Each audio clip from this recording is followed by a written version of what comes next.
Winning cures everything. Now for your hosts, Gary and Chris.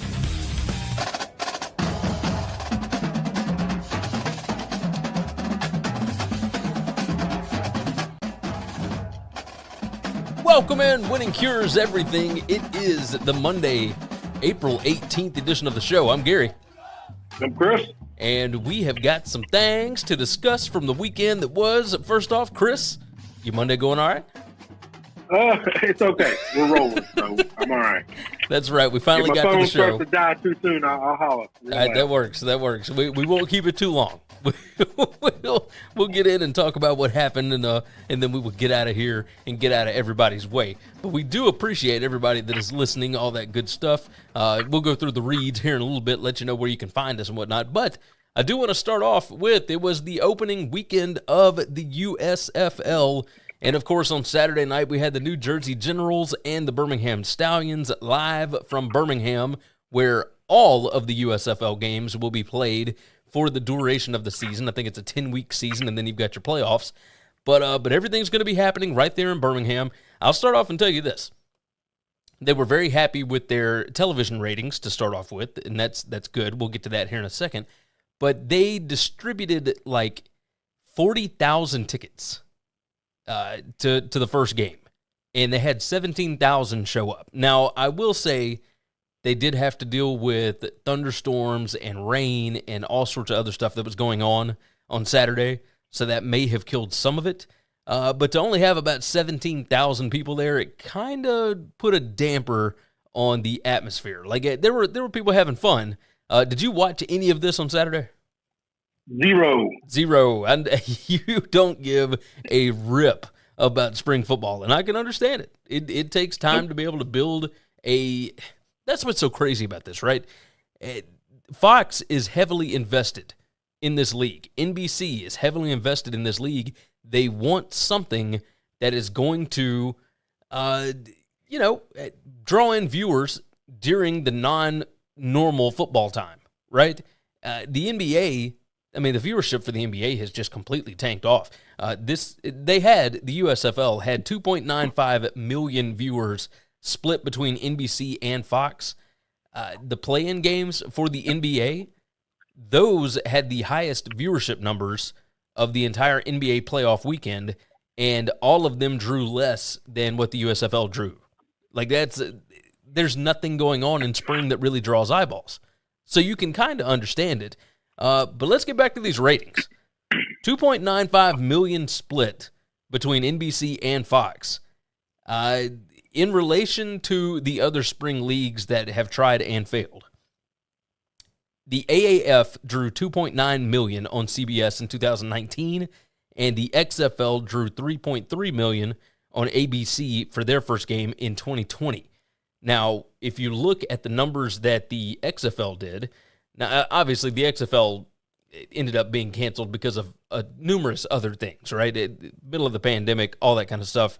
They were not set up to be able to continue if a global pandemic happened, right? So that's without saying that, of course. The XFL ratings then went to week 2, and the average rating was 2.1 million viewers. In week 3, it was 1.61 million. In week 4, it was 1.375. And then in week 5, which was the last week that they had before the pandemic shut everything down, it dipped below 1 million average viewers. If the USFL is going to remain a viable product, which I would imagine it will get to that second season because it does have such heavy investment from these big-time networks, they're going to have to retain at least about 1 million average per game, right? I mean, wouldn't you assume? I would assume, but I honestly don't know. I mean, this is one of those situations where I don't want to be overblown by ratings from the first weekend. And mainly it's because, some of that could be a curiosity factor too. You know what I'm 100%. Saying? Yeah. That's what the AAF and the XFL did, right? Yeah. So call me in week 4 and tell me what you think those ratings look like, and then we'll kind of have a conversation about viability, sustainability, what are the expectations, all that nonsense. Yeah, with them doing it in Birmingham, Birmingham, pretty big city for the most part. It's not a major. Well, hang on. Birmingham has nothing to do with ratings for TV, though. No. Is irrelevant. But I was going to get to the ticket sales because they need the television ratings to be good. Because if they're not, they're not going to make a bunch off ticket sales. I would not imagine that with all of the games being in Birmingham that they are going to draw big numbers every week. I don't envision that. So I will say I watched a little bit of it on Saturday night, and then I did watch some of it on Sunday. It's not a bad product. Like the AAF was a bit of a joke. The XFL, there's a bunch of novelty. This USFL thing is interesting. They've got drone shots. They've got cameras that are built into the helmets, and whatnot. So there's some interesting things that they're doing. But for the most part, it's football. And there's not a lot of names that you would know. So that certainly hurts things because they're only paying everybody like $45,000. Like it's for a 10-week thing.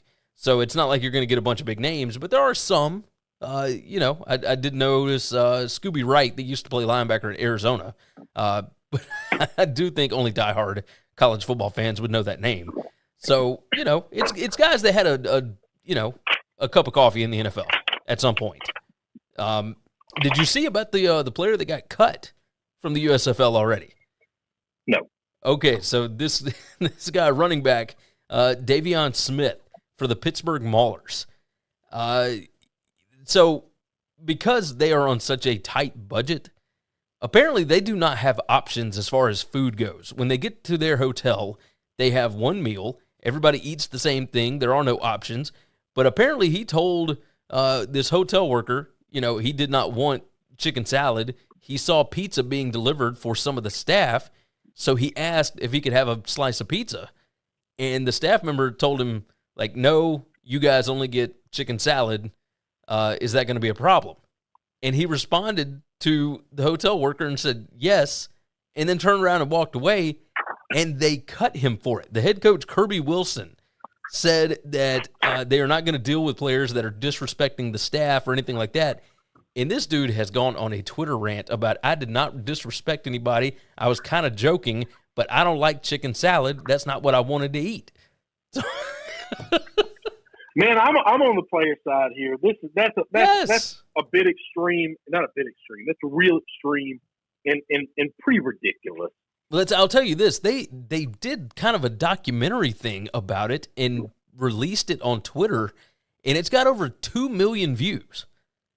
Like they showed Kirby Wilson, the head coach for the Pittsburgh Maulers, talking to the player, told him, hey, we're going to have to cut you. We're not going to be able to deal with anything like that. And, of course, the player is like, what are you talking about? Like, this was a minor interaction. I was just, like, I told him, yeah, it's going to be a problem. Like, I don't want chicken salad. Like, I could not believe it. So it really made me think that maybe this was some kind of a marketing ploy. Like, they were using this guy just because I don't think there's anything bad happening inside the league. There's nothing that's drawing attention to it. So they got to do something to draw up some kind of interest. This is the most conversation I bet anybody's had about the USFL, even more so than the games. Yeah, but here's the problem: is it's not 1990 anymore. I do not agree that any publicity is good publicity anymore. There are people that will be like, "You're that shitty to your low wage workers." Like the people that are actually the content creators, basically for this league, you can eat pizza, but he can't. Like, fuck you! I'm not watching. I'm not giving you my eyeballs. It's already like a trial experimental thing anyway. If you're gonna drum up something to try to publicize it, you need to have him save a cat from a tree or some shit.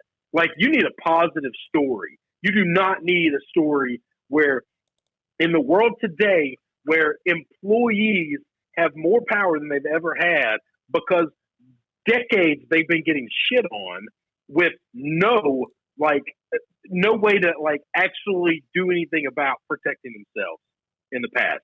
Like, I just don't think that kind of stuff goes over well. I do not agree. There was a day at a time where we didn't have 4,000 channels and social media didn't exist, and it was called the 90s, okay? Yeah. And then any publicity was good publicity because people were talking about your thing. Today, we have access to many, many, many different ways to publicize yourself. You don't want to use negative publicity like this. Oh, I definitely agree. Definitely agree. It kind of blew my mind. I couldn't believe that the league would actually put out something about that, much less a video, like where they're actually having the discussion. Like, I guess they're filming documentaries and whatnot for the league, I guess, to stir up some kind of interest. But it really surprised me. Really surprised me that they would actually have this stuff out there. But they do, and this is a weird one. I agree with the player as well. I mean, that whole thing was bananas. Let's move off USFL. Let's talk NBA playoffs for just a little bit. And there's no main topic that I want to hit on the NBA playoffs. Did you watch any of it over the weekend? Yeah, this is what I watched. I watched almost all of it. So on Saturday, the Grizzlies, our hometown Grizzlies, lose at home to the Timberwolves. And we did have somebody that tweeted us on Thursday night last week, Wednesday night last week, it's sometime last week, and was asking if we wanted the Timberwolves or the Clippers. Like, if we're Grizzlies fans, who do we want to play? And I said, hey, we want the Clippers. Like, the Timberwolves have, one of the top two offenses in the league, and you do not want to have to deal with that. Like, they are rolling right now. They've got a ton of talent. Anthony Edwards, Karl Anthony Towns, etc. on that team.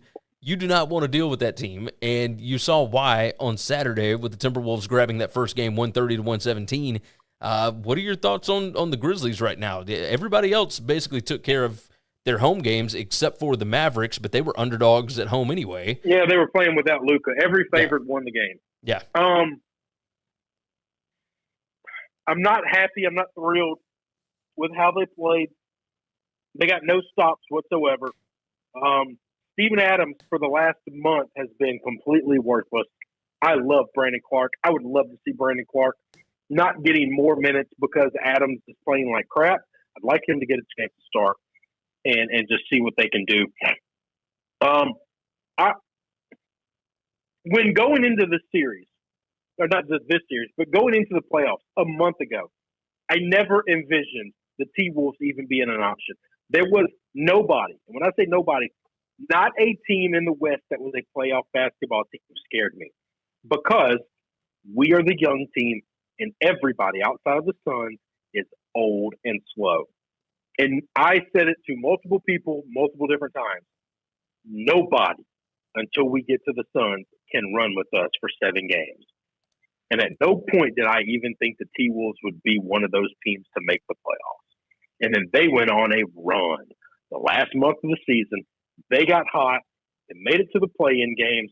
They won the play-in games. They get the Grizzlies. And this is the single team, not the number 1 seed overall, that can run with us. Where our speed and athleticism is not an advantage, and we actually have to play basketball better than them. And I don't think the Grizzlies were ready for that. I agree with you 100%. 100%. You got Malik Beasley, who put up 23 in that game. McDaniels put up 15 in that game.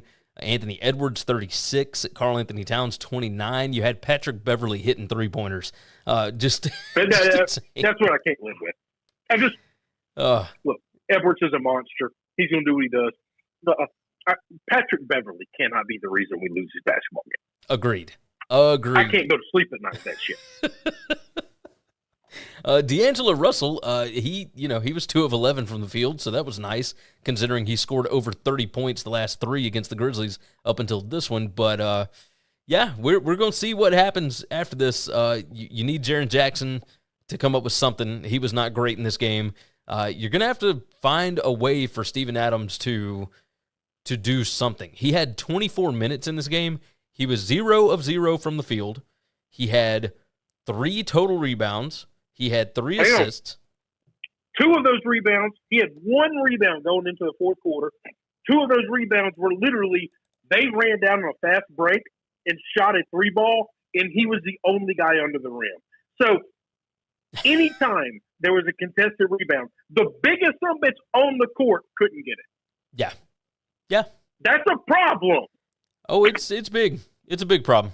Big problem. So we will see what ends up happening with them. Of course, the Grizzlies and the T-Wolves are playing again on Tuesday night. The Jazz were the favorites. They're playing without, or the Mavericks were playing without Luka. Hey, so can I give a little message to Adam Silver? I'm sure he's listening. Yeah. We have tens of people that listen to us. I'm certain he's one of them. 2 days off when you're not traveling is some bullshit, Adam.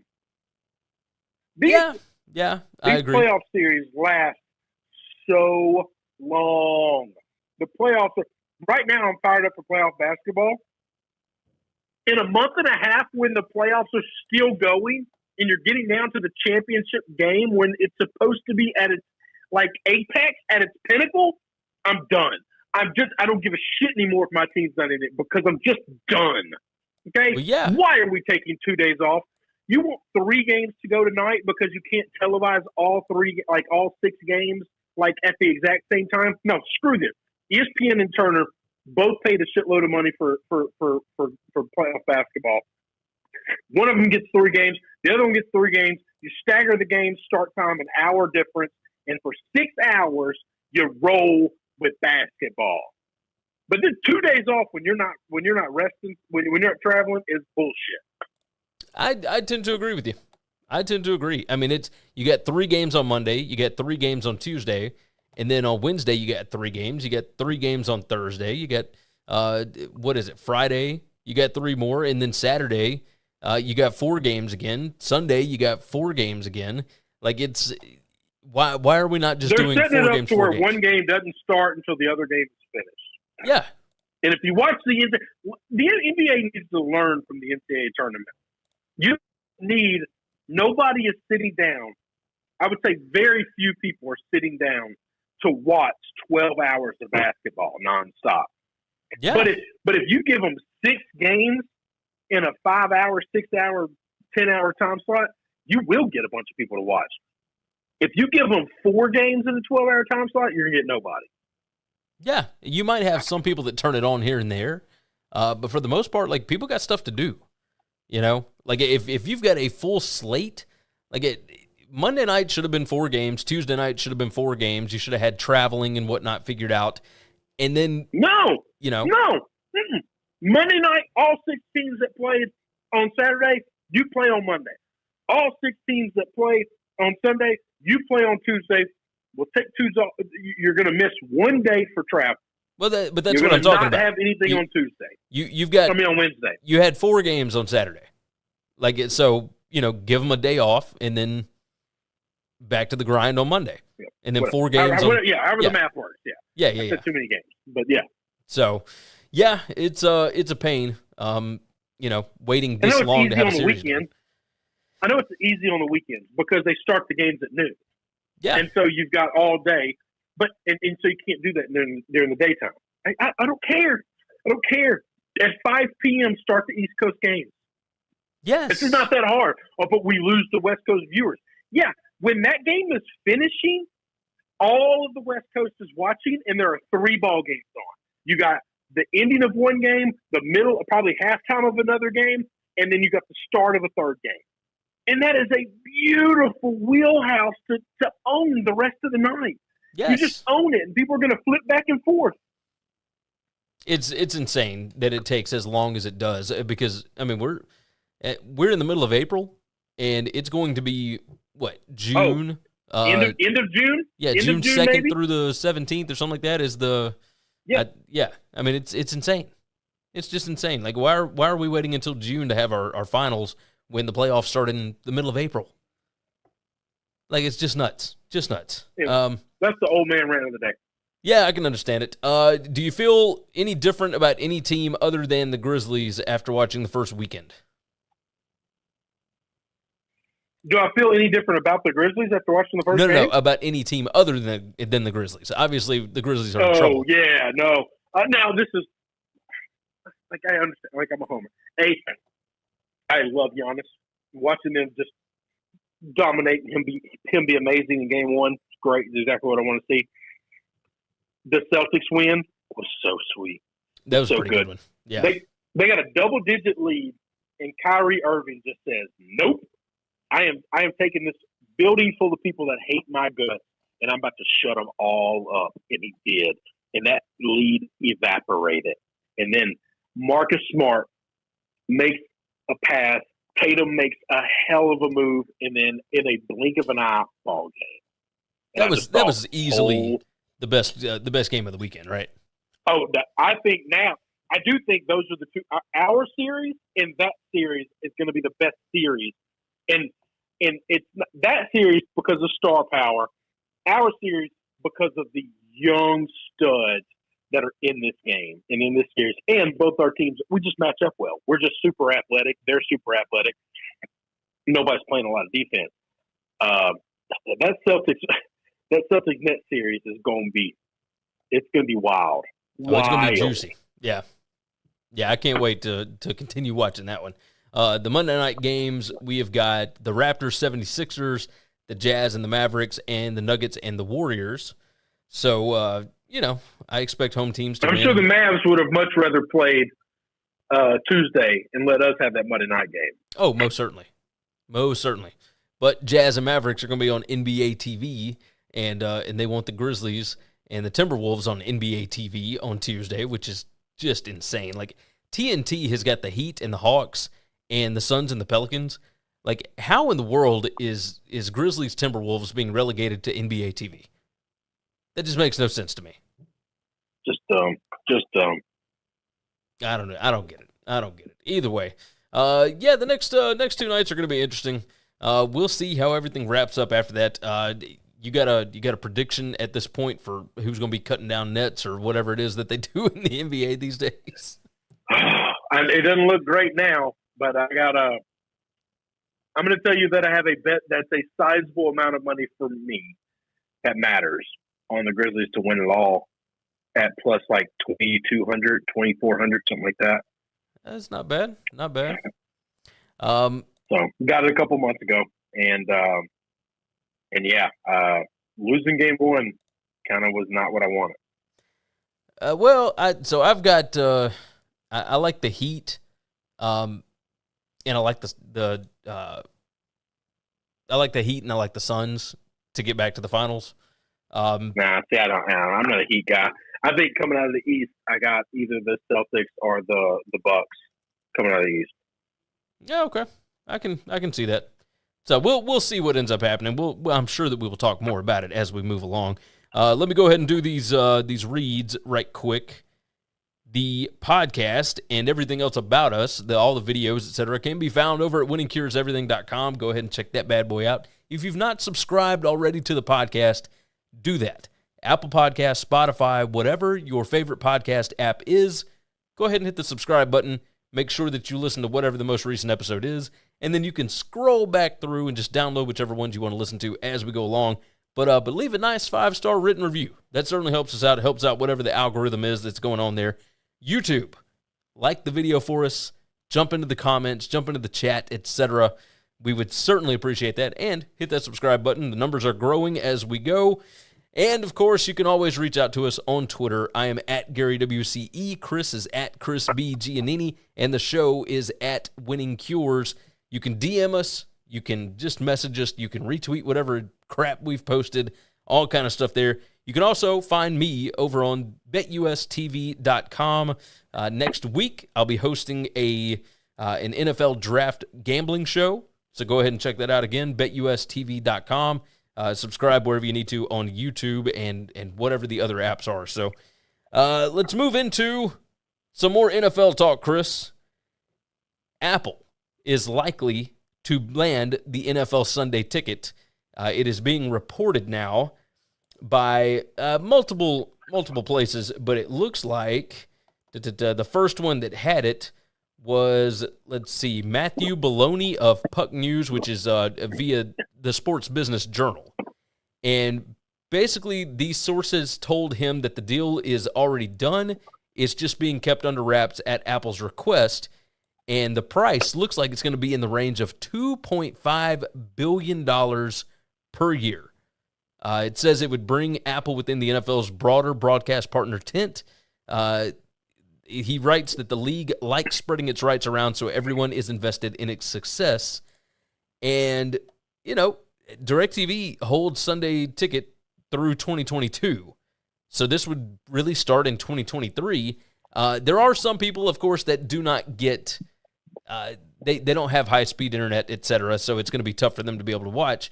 The package possibly would allow Apple to sell a sliver of the satellite rights, whether, to people that are in areas that don't have high-speed internet access or to bars in that area, et cetera. There's ways that Apple can get around this, right? $2.5 billion is a lot. So I'm curious your thoughts on this. What are you thinking about, internet streaming here? I like flipping channels, and internet streaming is not super user-friendly to do that. I'm also curious how the blackout days work. So, like, when I want to flip back and forth because CBS Game of the Week in our neighborhood, is going to be on Channel 3 here. And, if I try to find that game in the Sunday Ticket, it's going to be blacked out. It's going to make me go to 3. Like, if I'm still going to be dealing with that, and so when I want to flip back and forth from that game to a game on Sunday Ticket, like, that's going to be a little bit of a problem. That's going to be a super nuisance that I'm not looking forward to. As long as I don't have to deal with that, and I can just put it on the Apple TV or whatever they're using, and I can stream it, and I can flip back and forth from game to game, that's not a problem. It's my issue is when I have to go from whatever my streaming option is to changing the input on the TV back to television to get those games. That's annoying. Yeah, I tend to agree with you on that. The blackout stuff is very frustrating. Very frustrating. I understand why they have it. They want you to watch it on your local network. They want to give their ratings to those networks. I don't understand how they don't have a way for them to see Chris in Memphis is watching this game. Those ratings go to the Memphis network. Yeah. I do understand that. I don't understand how they don't have that kind of information, but I would imagine if it is Apple that is doing it, I would imagine that they have some kind of tracking to enable that. The other question that I've got here, because obviously this is brand new, there's not a lot of information out about it. What is the situation as far as, are they going to charge extra for it, or do you just need to purchase Apple TV Plus? Or if they're paying $2.5 billion, I would imagine that they probably want people to pay extra for it, like people are accustomed to doing for Sunday Ticket. But you don't know that, man. That's what I was about to say. If they're hurting for people to sign up for Apple TV, and this gets millions and millions of subscribers that they would have never normally gotten, in that case, it might be worth it. That 2 point whatever billion is a drop in the bucket. For them, it's already just a drop in the bucket anyway, right? Apple is... Yes, but for them to make profits, for them to turn that $2.8 billion into profit, if they charge what they're already charging, that's one thing, or some type of premium price, that's one thing. But if they just get people to sign up for the Apple TV, that's something that they're dying to get people on their platform, because I don't think it's doing as well as Hulu, Netflix, Paramount, or Disney Plus. Obviously, any of those things. I would assume it's not doing as well as those other ones. Yeah, I'm trying to look that up right now to see if there's an estimate on, the number that they've got. But yeah, you don't hear people really talking about that. Let's see. It's saying access via promotions. It's saying they got 50 million people estimated that are currently using it. But nope, that's wrong. No, it's saying 25 million. It's saying 25. I would say 50 million sounds high. Yeah, it's 25 million. But I will tell you, like, I've had multiple options of different promotions and whatnot to give me a year free of Apple TV Plus and whatever else. And I don't know that I've ever watched it. Like, Yep. No. And there's some shows on there that I would like to see. There's a couple of movies on there that they bought that I really would like to see. I have so many of these damn streaming apps. I'm just not getting another one unless I have to. Yeah. I'm just not. I'll tell you this: if they get Sunday Ticket, if this is a done deal, I'll be signing up for it next year. Oh, so. Yeah, and this might be the thing that gets me to leave DirecTV. That's the one thing. DirecTV has done nothing to keep me as a customer other than keep the Sunday Ticket. Oh, yeah. No, I mean, absolutely. What advantage do they have at this point other than having Sunday Ticket? You know? And I think that's it. Oh, they don't. Yeah, they don't have any. It's expensive as shit. Yeah. No, you ain't wrong about that. Let's move on. We'll kind of stay in the NFL. Kind of. Did you see about the match coming back? So, I knew they were going to do it. I didn't see who they were bringing. Okay, so this is going to be on Wednesday, June 1st on TNT. Now, they have done this in the past. The one mainstay has always been Phil Mickelson. That will not be the case this time. They are not going to have a single golfer on this golf match, but it is Capital One's The Match. No golfers. They're going to have Tom Brady paired up with Aaron Rodgers, facing off against Patrick Mahomes and Josh Allen. Now, I think that I maybe would have not done this as NFC against AFC. I maybe would have done, Brady and Mahomes against Rodgers and Allen, the two that can't seem to get over the other two or whatever. But this is going to be strange to watch Brady and Aaron Rodgers face off against Patrick Mahomes and Josh Allen. Like, these are all rivals, but why would you pair up the two teams in the way that they did? It's a little strange, right? This smells, this stinks of that. This is an assumption based on a biased opinion of dislike. But this stinks of diva Aaron Rodgers saying, "I ain't doing this unless I play with Tom." He don't want to hang out with a 20-year-old kid. He's now old, just like Tom's old, and he is not. If you pair him up with Josh Allen, he is not going to enjoy that, and I bet he ain't going to enjoy Patrick either. I've told you this before. Everyone thinks Patrick is the victim of some bullshit because his brother acts like an asshole on the Twitch or whatever the hell it is all the time. And I'm telling you, the reason he hangs out with his brother is because he's just like him. He's just like him. And Aaron Rodgers is going to look over and see Patrick Mahomes want to do some dumbass video dance thing, and Aaron's going to knock him the hell out. All right? Now, don't disagree with that, but I'm just telling you, this is Aaron saying, if you want me, you pair me and Tom. I ain't playing with those other two. That's an interesting I'm not hanging out with concept. 20-year-olds. And I'll tell you this. I don't like Aaron Rodgers. I agree. If you told me, Chris, you've got to play golf with Sam Tampa golf. You got to spend the next 4 hours with one of these three people, and it's Rodgers or Patrick or Josh Allen, it's probably going to be Rodgers, and we're just going to have to deal with our differences, okay? Because I'd rather deal with a late 30-year-old man that's my age than a 20-year-old kid right now. I just can't do it. Now, I have some friends that are 20-year-olds, and I love those guys. Some of them I can take in little bunches. Don't know how well I do 4 or 5 hours, okay? A couple of them I could do all day, every day, does not matter. They're a million times more mature than I am, all right? So Gotcha. This is not a blanket thing, but I'm just assuming that Rodgers knows who these guys are, all right? Yeah, I kind of think Tom is going through the midlife crisis stuff, where if you put him with a 20-year-old, he probably wouldn't enjoy it, but he'd probably find a way to like it. Tom because he's is the an one agreeable person. Tom is the one that has started the trash talk already. Because well, he's the best at social out of all four of those guys. Oh, it's not even close.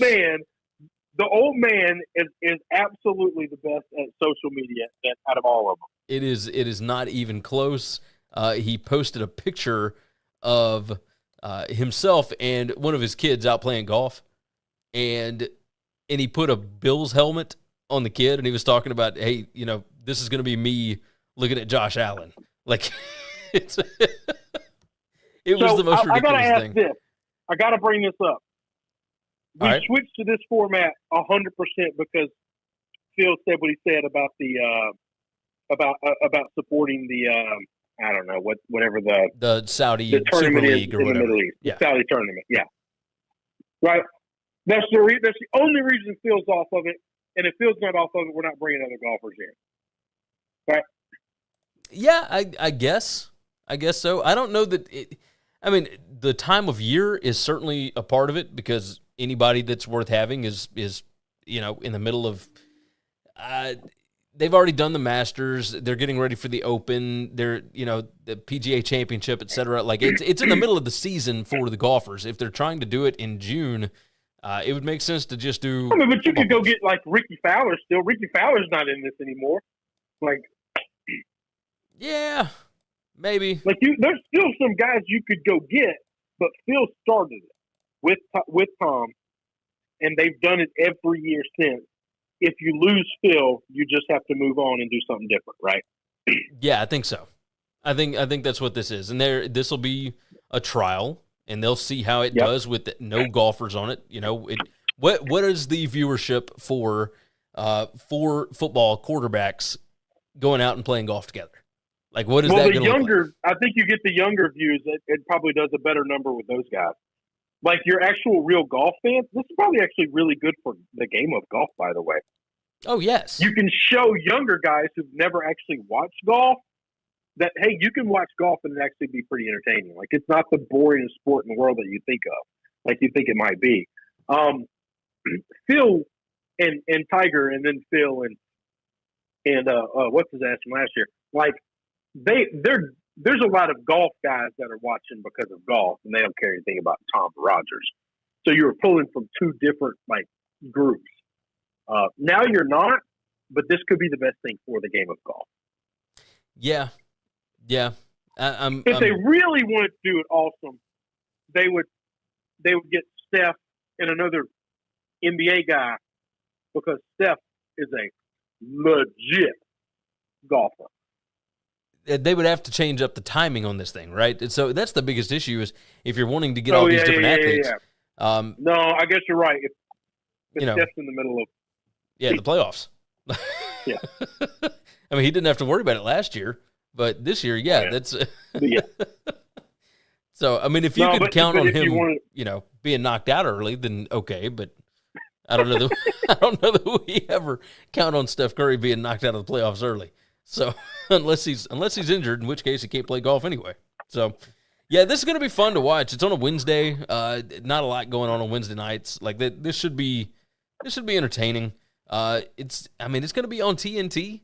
Like this is the day before the NBA Finals starts. So okay, let's see what happens. Let's see what's going on. I'm kind of excited about it. We'll see. I would watch Tom paint a house. Oh, I know. I love that man, and I'll watch him do anything. So, I'm in. Doesn't matter.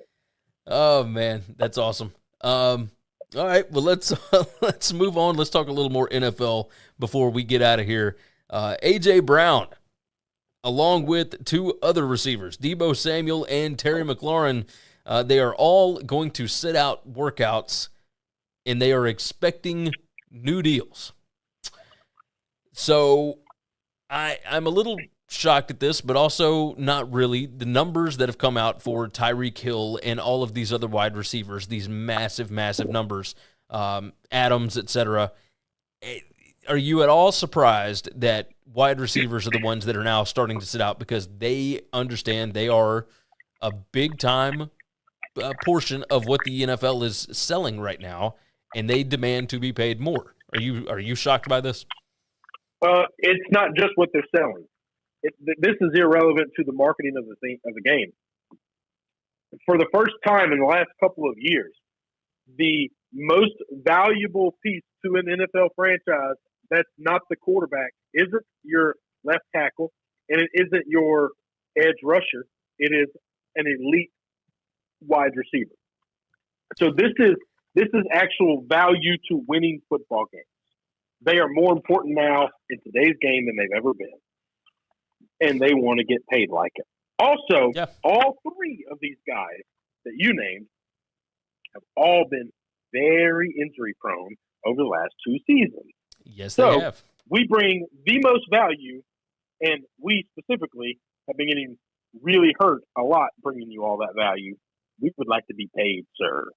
So I think you've just got a little just perfect storm brewing for this kind of thing. I don't think it's the diva wide receivers that it used to be. Some of these guys are divas, and some of them, this is just a business move. I think this is just a business move. I think it is as well. I think so as well. And it's these a teams, math problem. Yeah, these teams are going to have to pay the wide receivers at this point. Like they are, bottom line, guys like Deebo Samuel, that's where it gets interesting because he's a Swiss Army knife. Like he does everything. Yeah. But because he does everything, he can deal with injuries maybe more commonly than some of these other guys that only run, these hot routes. So, we'll see. Hey, I got something that's breaking. That's a little surprising. It's a little off topic, but Mel Kiper, about 30 minutes ago, since we started recording, said the NFL draft is the highlight of my year, and I am looking forward to taking part in my 39th this month on ESPN. For all 3 days, I will appear from my home studio in Maryland rather than on-site in Vegas, as I am unvaccinated from COVID-19. I completely support everyone determining what's best for their individual circumstance and recognize the value of vaccines. Simply put, my COVID vaccination decision is very specific to my own personal medical history. I appreciate my colleagues, etc., blah, blah, blah, blah. This is interesting. He's unvaccinated because of his what? Not that I care. I just didn't understand. Oh, his personal medical history. Okay. So, yeah. Do we think that this is this ESPN saying, hey, you need to be vaccinated if you're going to be on that set, or is this probably? That's interesting. But Mel doesn't want to put it like that. He's a team player. He's a class act. He don't want to stand up as boss. I get it. That's fine. Yeah, that's interesting. A part of me wondered, is it that, or is it he doesn't want to take the risk of going since some of the COVID numbers are going back up. But I doubt that's it. Maybe. I doubt. I think he's still functioning in his everyday life, right? Yeah. You think he's living like a recluse? Doubtful. Okay. Very doubtful. So that's interesting. There's a chance of catching it in Baltimore, same as in Vegas, probably, right? More than likely. Okay. More than likely. Let's talk some more quarterbacks here. Let's talk about the Carolina Panthers having interest in Baker Mayfield. At this point, the Panthers they couldn't find an offensive coordinator for a long time. They could not get anything done as far as a deal for Deshaun Watson, etc. They whiffed on Sam Darnold, but it looks like Sam Darnold is still going to be their QB1 at the moment. So there's all kinds of things that are going on, but The Athletic reported, and then a lot of other people confirmed that report, that the Panthers are trying to figure out a way to get Baker Mayfield from the Browns to come over to what they've got going on in Charlotte. What do you think here? Would they be better by bringing in Mayfield, or would they do better by just drafting somebody in the top 10 of the NFL draft? So my personal opinion, everybody hates this draft class for quarterbacks, and I don't. I don't like the guys that everyone's telling me you have to take at one. But I've been on this train forever. I love Matt Corral. I love Desmond Ridder. I've watched these guys play a lot of football.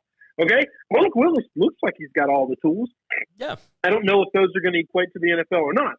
But I'm just telling you, I've watched a lot of football over the years. I've seen a lot of quarterbacks get drafted. Sam Darnold, one of them, that I didn't like nearly as much as I like Matt Corral.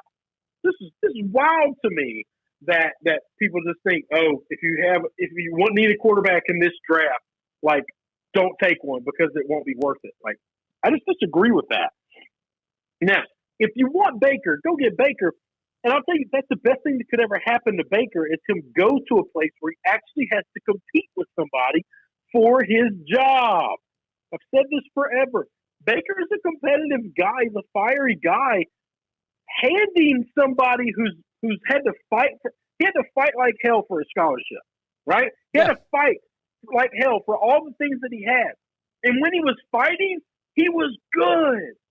And as soon as people started handing him shit, he went down the toilet. Don't hand him anything. Make him work for it. Make him earn it. It would be the best thing that ever happened to him. Yeah, I tend to agree. He's better than Sam Darnold. But I also think that 4 quarterbacks out of this draft are all going to be better than Sam Darnold. That's true. Baker, if you trade for him now, A, you're paying for that 5th year, and then you got to re-sign him next year. If you draft one of these rookies, you got him for 5 years. Yeah, the rookie. Well, I'll tell you this. Obviously, Matt Rule heading into his 3rd season, he's already on his 2nd offensive coordinator because he let go of Wonder Boy in the middle of his 2nd year, which is still baffling. But this could be the last go round for Matt Rule if he doesn't get something going. I mean, they've won 5 games each of the last 2 seasons. If you're trying to save your job, do you go and grab Baker Mayfield, even if it's just for 1 year, and try and make something happen with that? Because I don't know that you can count on these quarterbacks to be able to come in immediately and win, right? I think that's the biggest thing. Here's if I'm Matt Rule. Hang on. Here's if I'm Matt Rule, I don't give a shit about that. And here's why I don't give a shit about that. Matt Rule is not like one of these NFL lifers to where if you're Jason Garrett and you're a win or you're gone situation, you're gonna make a move that's not best for the franchise because it's best for you. Okay? No. You don't make that decision if you're Matt Rule because you don't give a shit.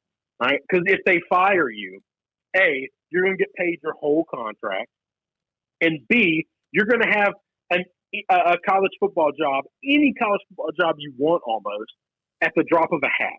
You literally could just tell your agent, let people know I'm available, and 9 head coaches will get fired tomorrow to hire you. All right? So you don't care about that situation. You're not going to make the wrong move just to quote unquote band-aid your job, because then you're fighting for your job next year too. And then you're fighting for your job the year after that too. Because all these desperation moves, none of them work. None of them ever work. Yeah, I think they you're might right. buy you another year, but every year you're in the same pot of hot water. You never get out of it. But if you hit on the rookie star, even if they don't win a lot of games, but you can see, oh shit, this guy's the guy. Now we just got to build around him, let him get some reps. Now you might not be so quick to fire him. Yeah, so maybe you just go in and have a conversation with David Tepper and tell him, like, hey, this is what I'm looking at doing.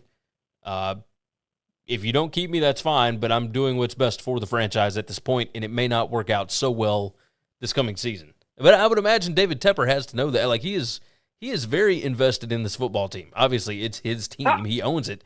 But, like, he seems like he's much more, I'm not going to say hands-on. He just knows what's going on more so than other owners, right? I also think this. Hey, I'm a little biased because I like Matt Rule and I trust him. Yeah.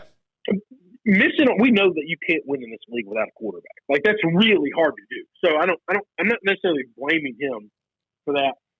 I'm telling you, when those rumors came out and Robbie Anderson, your best wide receiver on your team, is coming out on social media openly saying, no, we don't want this guy. Like, there's a lot of Jet fans are like, Robbie, you suck. You don't get the right to tell people what you want, what you don't want. But I'm telling you, what Baker has done by going out and spreading his, I'll be a little nicer this time, spreading his feelings every 2 to 3 months all over social media all the time, has killed his respect and reputation in locker rooms. Other players will never see you as a leader because they don't see you as a man. And there can be people all out there say, "Oh, that's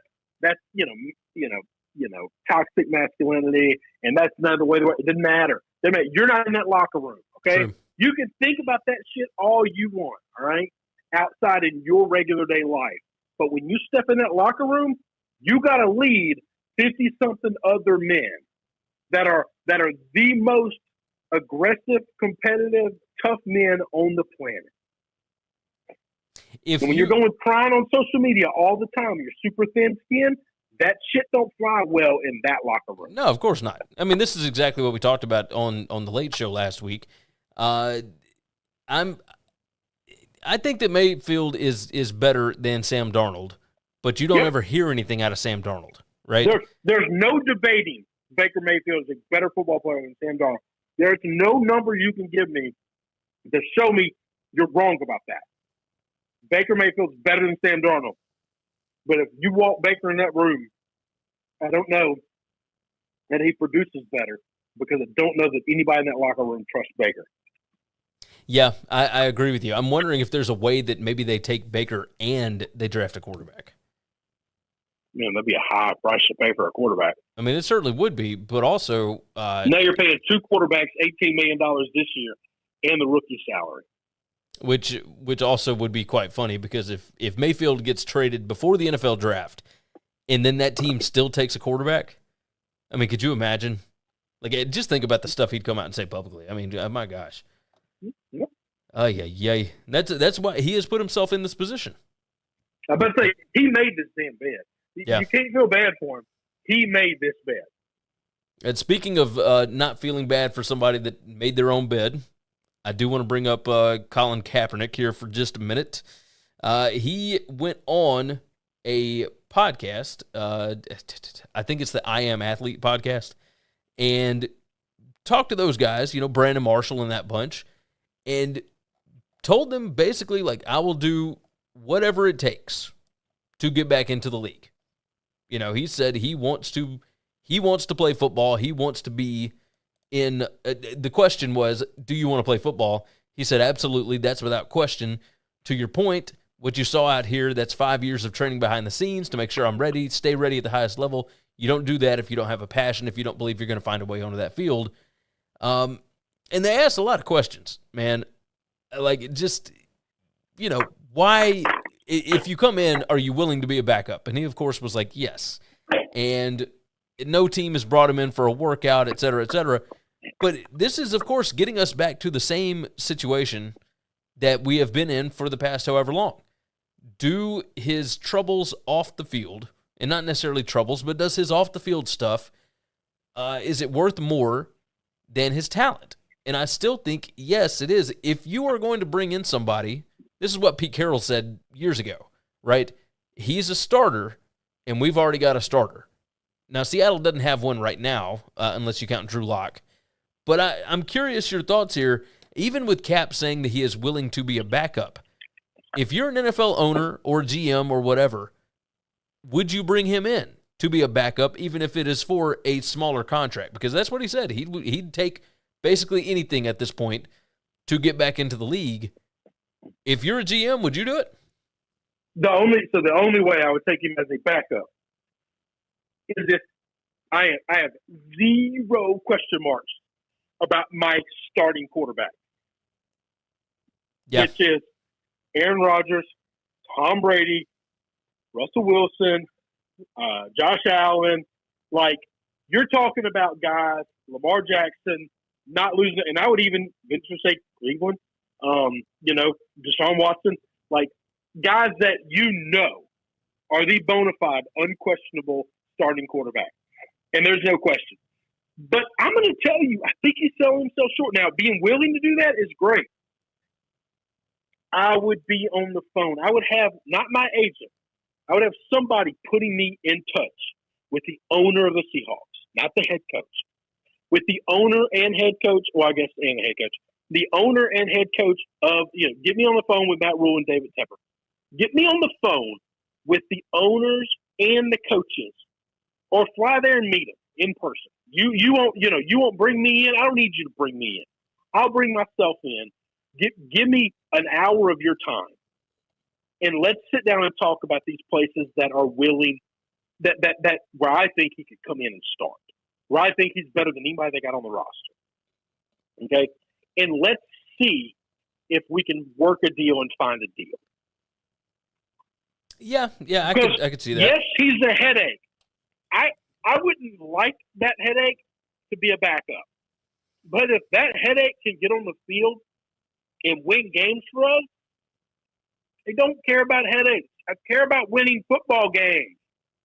Yeah, I agree. And if he's willing to sign a contract that's super team friendly, that, hey, basically, if you start, you can make good starting money. But I can also cut you after week 3 for nothing if it's not working out. Because it's just not worth me. You're not going to make me lock into a 3-year contract when I don't know what kind of shitstorm's coming my way. That's what I know. A shitstorm will come my way for a little bit. Yeah. But if you get on the field and play, staying a backup, the shitstorm never goes away. Ever. True. But if you start playing and you start winning games, immediately your home fans do not care anymore. They just don't care anymore. Yeah, they just want to win. They just want to win ball games. Yeah, I think I agree. Ass in the deep south. You take him into Carolina. You take him into Nashville, and you lead teams to victory. You lead them to playoffs, and all the bullshit goes away. People who said they loathe him and will never respect him and appreciate him again, guess what? They will stand and they will cheer your ass. I promise you. They'll pretend they never said any of those horrible things. You'll never be able to go back and find them on social. They'll all just disappear. Now, your opponent's fan, they'll probably say a lot of the same hateful shit they always say. That's what they're supposed to do. They're the enemy. Yeah, they will be in the stands. Endear themselves to you. Like they will be drawing fans the same way that you will as well if you are winning. So, and that's the biggest thing is he going to be a winner? Like I'm curious. As far as him willing to be a backup, there is no scenario where I bring him in to be a backup. Absolutely none. Like even with a bona fide starter, no issues, whatever. I just don't think it's worth the hassle that you would get from fans anywhere in this country. Like I think it's too much negative publicity for any situation. But if you're going to bring him in as a starter because you don't have a better option, like I think he could start immediately, maybe in Seattle. And I think he could start immediately at the Panthers. Other than that, those two franchises, and I know they won't take him. Houston, he'd walk in the door tomorrow, start Houston. Yeah. I think you're right. And hang on, I think there's about 8 other franchises. And if you gave me 2 minutes to think about, I think like my first thought was, I'd take him in Detroit right now. Right now, I'd take him in Detroit. Okay. Sorry, Jared Goff. Go out. Maybe I was going to say maybe Harbaugh's got some pull there. I don't know. I doubt it. But I'm just telling you. Yeah. I think the guy. Do I think he's going to walk in and be the second coming of Tom Brady? No. He's a hell of a lot better than a lot of the quarterbacks in this fucking league. Yeah, I tend to agree with you.